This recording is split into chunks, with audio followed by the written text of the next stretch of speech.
এটি হলো বহু প্রাচীন এবং ঐতিহ্যবাহী রথ।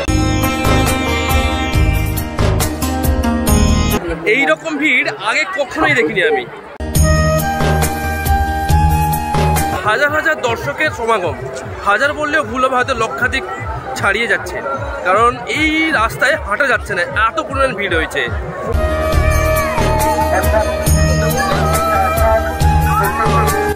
পূর্ব মেদিনীপুর জেলার প্রাচীন ও ঐতিহ্যবাহী রথ হল ডেমুরিয়া রথ। আপনারা আশা করি অনেকেই জানেন এই ডেমুরিয়া রথের কথা। এটি পূর্ব মেদিনীপুর জেলার রামনগর থানার অন্তর্গত। এই রথটি বহু পুরানো, বহু প্রাচীন রথ। এখানকার সব থেকে যেটি চোখে পড়ার সেটি হলো এখানকার দর্শকদের সমাগম। দেখুন খালি দর্শকের ভিড়টা, প্রচুর দর্শনার্থী হয়, হাজার হাজারের মতো দর্শনার্থী হয়। এই রাস্তার দুদিকটা পুরো বন্ধ হয়ে যায় এবং ওই সারি সারি দোকানের মাঝখান দিয়ে প্রত্যেকে হেঁটে গিয়ে সামনে এই জগন্নাথ, বলরাম ও সুভদ্রার যে তিনটি রথ রয়েছে এই তিনটি রথ দর্শন করেন। তারপর চারিদিকে দোকানের পর দোকান, খাওয়ার দোকান থেকে শুরু করে সমস্ত রকম দোকান রয়েছে। আর এখানে প্রচুর পরিমাণে ভিড় হয়। আর এখানকার রথ আজকে শুধু শেষ হয় না, এই রথ চলতে থাকে 10-15 দিনের মতো এবং প্রত্যেক দিন এরকম মানুষের ভিড় হয়।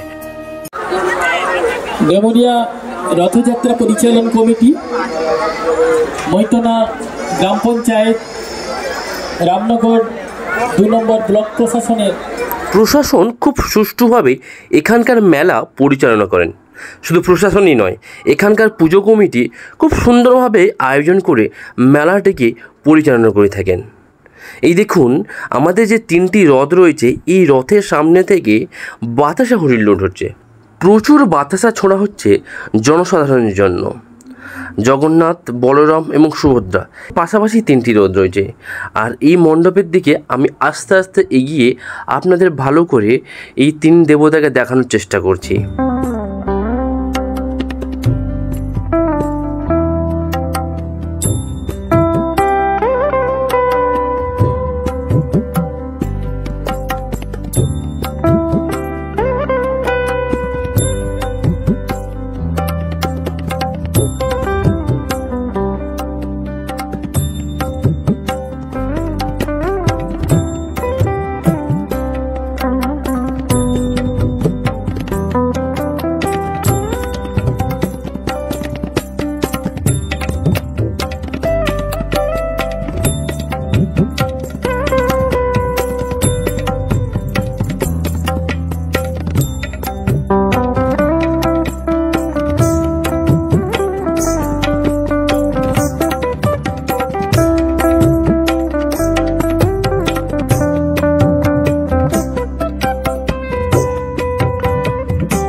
এটি হলো বহু প্রাচীন এবং ঐতিহ্যবাহী রথ।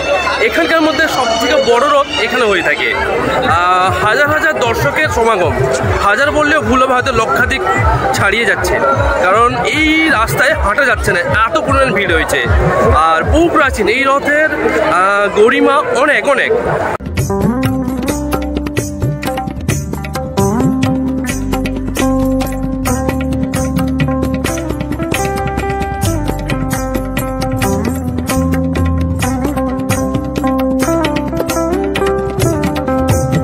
এটি হলো একটি গ্রামীণ মেলা।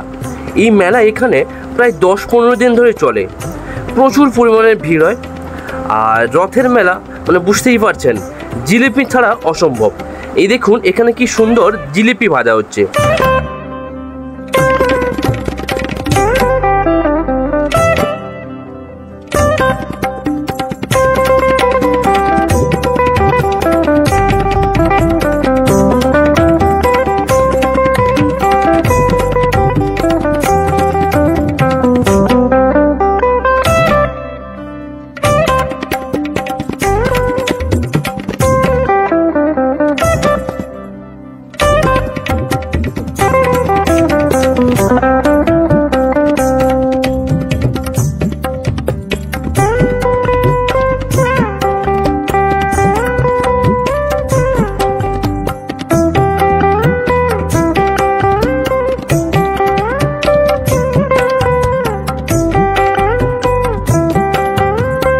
একটি গ্রামীণ মেলাতে ঠিক যে সমস্ত জিনিসগুলো পাওয়া যায় ওই জিনিসগুলো আপনাদের তুলে ধরছি।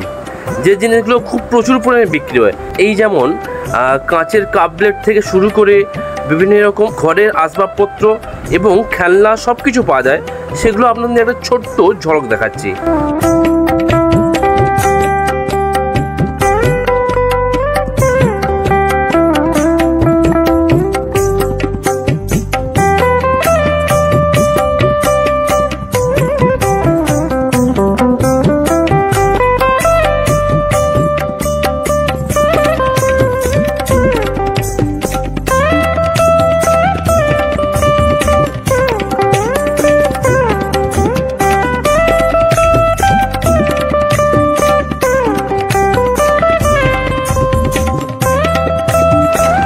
যে কোনো মেলারই একটি বিশেষত্ব হলো বিনোদন, অর্থাৎ প্রত্যেকটি মেলায় বিনোদনমূলক জিনিসপত্র থাকে, যেমন নাগরদোলা, সার্কাস কিংবা বাচ্চাদের খেলার জন্য বিভিন্ন রকম আনন্দ সামগ্রী। এই দেখুন এখানে কি সুন্দর পুতুল নাচ হচ্ছে।